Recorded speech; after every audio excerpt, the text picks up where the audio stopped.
You're listening to the Singer's Success Path podcast. I'm your host, Kimara Morel, and here we talk about all the things building a career with our voices without having to set foot on a stage.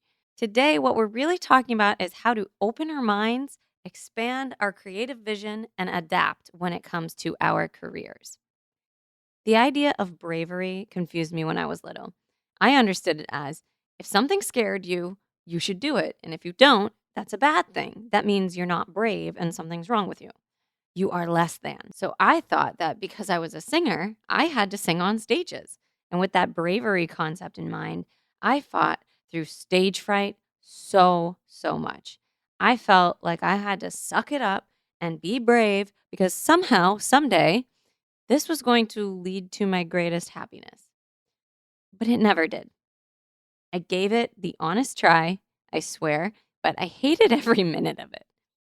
I'd forget my own lyrics, I danced kind of awkward, and if I sang even just a little bit pitchy, which I always did, I'd be so embarrassed. And the worst part was the adrenaline. It was just too intense for me. Not to mention, it was so much work putting together a live show, hiring a band, renting rehearsal space, trying to sell tickets. It was way too much. So one day, I took a hard look in the mirror and asked myself, are you telling me this is supposed to make you happy? And the answer was no. What I was doing was like loving chocolate, but hating Brussels sprouts and forcing myself to eat chocolate covered Brussels sprouts. It was time to pivot.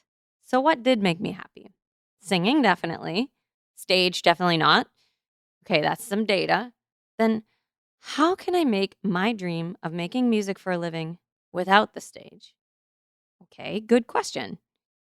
Sometimes just asking the right question will open the idea of floodgates. If you've been rocking with me for a while now, you know that I did find my answer. I now have over 20 music revenue streams singing from the comfort and privacy of my own home. But that's my own personal happiness journey. And I know for some of you, the stage is your happy place. But there was one other thing about the artist's pursuit that kept me unhappy. And maybe we have this in common. It was the part where I didn't make any money. In fact, I was spending money. So thank God for waitressing along the way.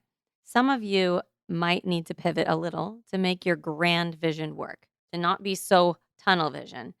It can be confusing for us creatives, us emotional beings, to look at music like a business, but we have to. The pivot is a business move. It's not a sign that we failed. When something isn't working, we need to make a change. And a pivot is a small movement. It's not a giant shift in vision. So it may be time to take inventory. Is there something weighing on you with your music endeavors that is making you unhappy?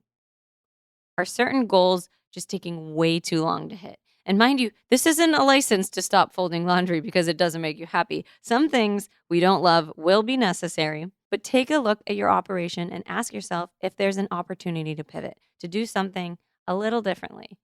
Little changes might just be the thing that breaks you through any stagnant energy in your path. It might even be a little change in your thinking, in your perspective of things. I remember when I first heard about soundbetter.com, I was heavily pursuing a songwriting career, trying to play songs on huge artists like Katy Perry. I was so focused on my big dream of being a Grammy award-winning songwriter that the idea of making money on a website, that sounded like selling out. It sounded like an admission of failure. I was close-minded. I even judge celebrities when they first appear on Dancing with the Stars like, their careers are probably heading down the tube, so they're turning to reality TV. But that is extremely limiting thinking, right? I was wrong. I'm pretty sure Tyra Banks and Howie Mandel are quite happy, and they're probably financially comfortable because of their pivot to television. I was too wrapped up in status, ego, and even claimed that making money singing on a website was not in alignment with my dream goals. So I waitressed for 3 more years before that day my friend hired me to demo sing. And I realized how stubborn I was. I realized that making this $250 from singing, no matter how it happened, actually made me feel good. It did make me feel happy. And I thought, wait, how is waitressing more in alignment with my goal than singing for money? Wouldn't that maybe even be a stepping stone towards my bigger dreams?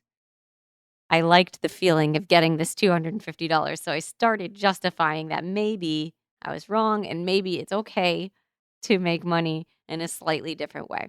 Well, I did it. I made the change, I made the move, and some wild things started to happen. By just aiming a little to the left of my goals and taking on clients, my voice has now been released by some of the biggest EDM labels like Soav, 17 Music, Future House Cloud, Magic Records. Those clients got my voice in front of a bigger audience than I ever had sang in front of before I changed my mindset. Now I have the clout to attract bigger DJs to work with, and I get millions of spins out of it.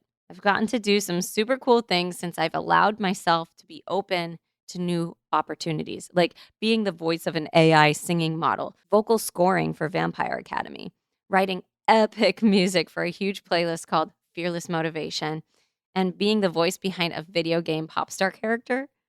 And what's even crazier, though, is that I've actually been hired by producers to write songs that they are pitching to Taylor Swift, Dua Lipa, and even Cardi B. So it came full circle in the end.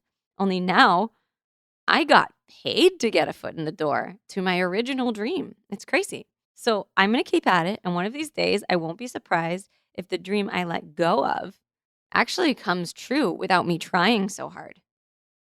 So sometimes it's okay to shoot a little to the left because you might accidentally land on your target. Let's start taking inventory. Look at what is making you happy, what is working, what do you want more of? But also look at what is making you unhappy. What do you dread that's on the pathway to your goals? Because there might be an alternative. Okay, one last example. I have a secret. Okay.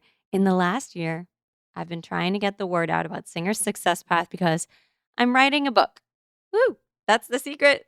I'm writing a book to help singers launch their remote singing businesses. So I've been posting stuff super heavily to social media. And I really just had this thought the other day because I was reading this book called The Unsold Mindset. And I was so inspired by this book, especially as someone writing a book. So I went on Instagram and followed the writers. And something shocked me. It's two guys, by the way. They wrote the book together. And no offense to them, but their social media is not their strong suit. I have 3 or 4 times more followers than them. But these guys are published by a major publisher and were on the Wall Street Journal's bestseller list. Okay. I have a love-hate relationship with social media, and I think a lot of us do. Some influencer got it in my mind that I have to post every single day. It's a ton of work and can be kind of thankless when you made this awesome piece of content and the Instagram algorithm decides not to show it to anyone. I do love making videos, but social media can be kind of a bummer sometimes. So a little light bulb went off while I was looking at these guys' social media and seeing that they're not prioritizing it. I went to their website and I saw something interesting. They did not go heavy on social media. They went heavy on PR, okay? Featured in big magazine publications, interviews, and keynote speaking. So, all of this to say, I might want to pivot again, inspired by these two writers, and I might give some public speaking at conferences a shot. Okay, that's it for today. So, use your happiness as your compass and think about it. Maybe there are some changes that you could be making. Maybe your mind has been a little closed to some ideas, and maybe it's time to open that up. Just give it a try. All right. Quick reminder, we've got so many resources for you. If you're a singer looking to build your own business totally from your own home on your own time, we've got a blog for you. We've got free workshops. We've got courses, ebooks, and even a free monthly mastermind meetup. So you can come chat with us live on the first Friday of each month. Go check that out at singerssuccesspath.com and join us next week for another helpful episode. All right. Bye-bye.